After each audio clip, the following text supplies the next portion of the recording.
बकरा ढूंढ लिया जिसको हम नरेंद्र मोदी कह सकते हैं, जिसने किया। बाकी दुनिया में कोई ऐसे जहाज को ऑर्डर नहीं करता है। लेकिन इसमें एक बात बड़ी विचित्र निकल के आ रही है दोस्तों। जब मैं इस पूरी की पूरी रिपोर्ट को पढ़ रहा हूं, जो कि मीडिया पार्ट जिसने ये केस की सारी जानकारी दी है, जिसके आधार पे सारा का सारा मामला हुआ है वहां पे, इसमें अनिल अंबानी का एक बहुत बड़ा रोल निकल के आ रहा है। याद है अनिल अंबानी कौन है?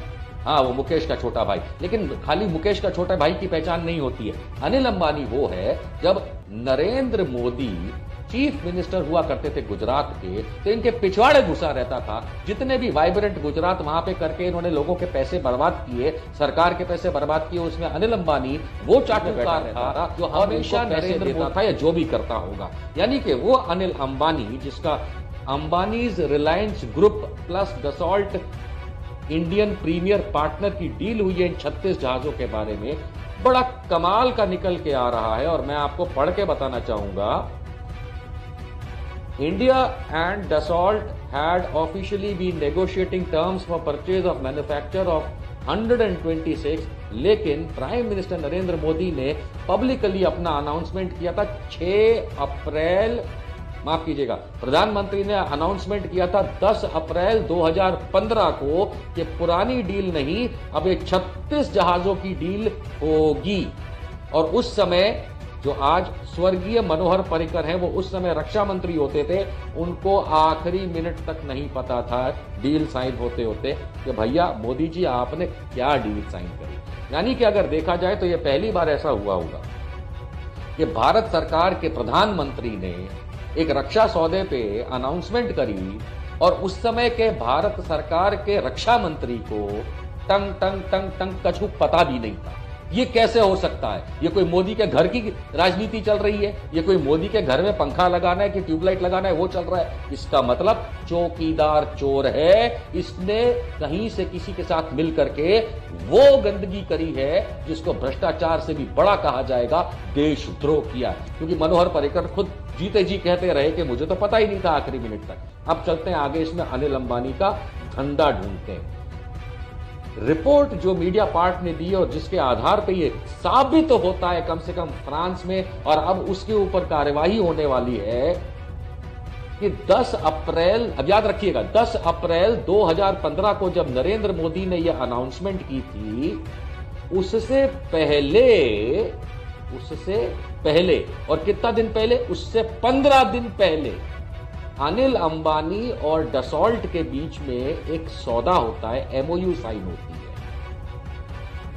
15 दिन पहले। और उसमें यह था, जो कि डॉक्यूमेंट्स को मीडिया पार्ट ने कोर्ट में वहां पे दिए हैं, इस एमओयू में साफ लिखा था, जो कि 26 मार्च 2015 का है, मोदी के अनाउंसमेंट से 15 दिन पहले इसमें लिखा था कि हम एक जॉइंट वेंचर करेंगे, हम 2 देशों के प्रोजेक्ट जो हैं उनको आगे बढ़ाएंगे, डिजाइन और इंजीनियरिंग पे काम करेंगे, असेंबली एंड मैन्युफैक्चरिंग ऑफ हवाई जहाज पे काम करेंगे, मेंटेनेंस पे काम करेंगे और ट्रेनिंग पे काम करेंगे। ये तब की बात है जब डसॉल्ट और हिंदुस्तान एरोनॉटिक्स लिमिटेड यानी HAL, जो भारत सरकार का होता है, इनमें वार्तालाप चालू था, हो रहा था, और ये बीच में एक MOU कर दिया जाता है। अगर HAL और डसॉल्ट एविएशन का उस समय मार्च 2015 में भी आपसी चर्चा चालू थी इस जहाज को लेकर के,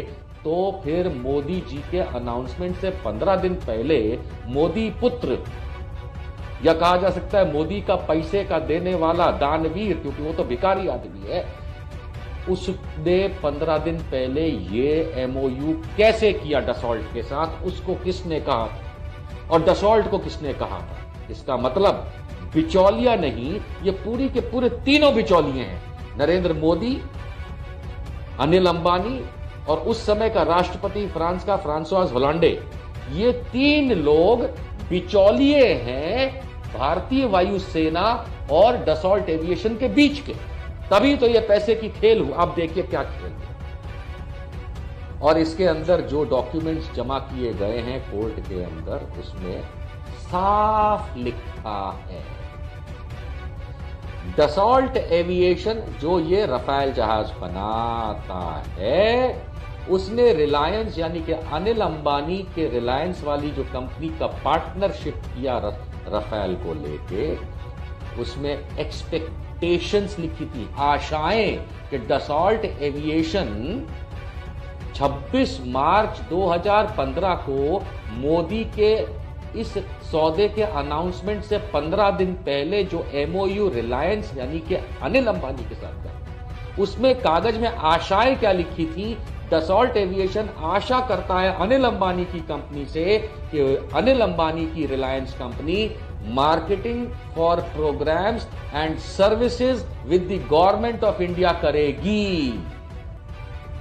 हिंदी में साफ शब्दों में डसॉल्ट एविएशन राफेल जहाज बनाने वाली कंपनी ने 26 मार्च 2015 को अनिल अंबानी के साथ जो हस्ताक्षर किए, उसके जो ग्राउंड्स हैं वो मैंने पहले आपको गिनाए, लेकिन उसके अंदर जो आशा है डसॉल्ट की वो ये है कि अनिल अंबानी दलाल बनेगा उनका, ताकि उनके जहाज गवर्नमेंट ऑफ इंडिया को बेचे जा सके। दलाल को प्यारी भाषा में भड़वा भी कहा जाता है। तो अनिल अंबानी ने जो भड़वाई करनी थी, दलाली करनी थी, उसके लिए डसॉल्ट एविएशन ने भारत सरकार के अनाउंसमेंट से 15 दिन पहले अनिल